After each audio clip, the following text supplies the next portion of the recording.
جب خودی عشق و محبت سے محکم ہو جاتی ہے تو نظام عالم کی تمام ظاہر و پنہا قوتوں کو مسخر کر لیتی ہے۔ جب کہ محکم ہو محبت سے خودی، بنتی ہے فرمان دو عالم وہی۔ نقش تاروں سے بنائے چرخ نے، غنچے چن کر بس خودی کے شاخ کے۔ ہاتھ بن جاتا ہے اس کے دست حق، ایک اشارے سے قمر ہوتا ہے شق۔ عالمی جھگڑوں میں وہ بن کر حکم، ہوتی ہے فرمان وہ دارا و جم۔ علامہ اقبال ان اشعار میں محبت کے متعلق بتا رہے ہیں اور محبت کا جو امپیکٹ ہے خودی پر۔ جب عشق اور محبت کی بطولت خودی مضبوط اور پختہ نظر آتی ہے تو پھر اس کی قوت و طاقت کائنات پہ حکمرانی کرنے لگتی ہے۔ خودی کے اندر بے شمار ممکنات یا پاسبلٹیز ہیں، یعنی خودی بے انتہا بہت کام کر سکتی ہے، بے شمار کام کر سکتی ہے۔ خودی کا جو ہر لمحہ ہے وہ آگے بڑھنے کا طالب ہوتا ہے۔ دوسرے شعر میں علامہ اقبال چرخ یعنی آسمان اور تارے ان کی انالوجی سے اور غنچے اور شاخ سے خودی کو بتا رہے ہیں۔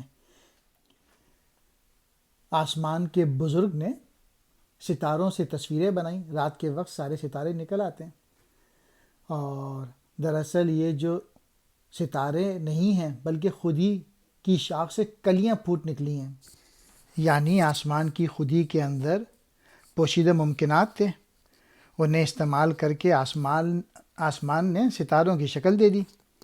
اسی طرح کلی کا شاخ سے پھوٹنا گویا شاخ کا اپنی خودی کا اظہار ہے۔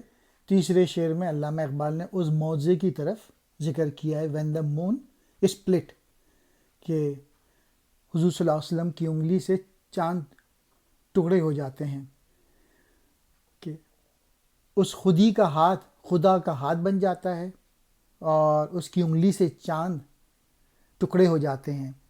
اردو میں اس طرح سے کہا ہے کہ ہاتھ ہے اللہ کا بندہ مومن کا ہاتھ، غالب و کار افریں کار کشا کار ساز، یعنی جب خودی مضبوط ہوتی ہے تو صاحب خودی کا ہر کام اور اس کا ہر قول و فعل اللہ کا قول و فعل بن جاتا ہے۔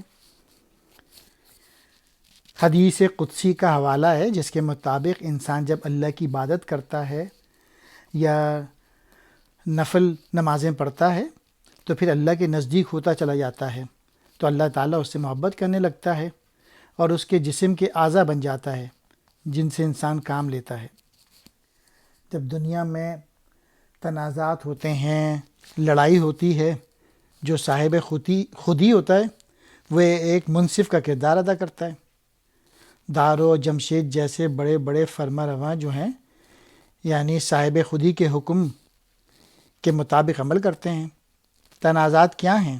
جابر و ظالم انسان، قوتوں کا عام انسانوں پہ ظلم و ستم، ان کے حقوق غصب کرنا۔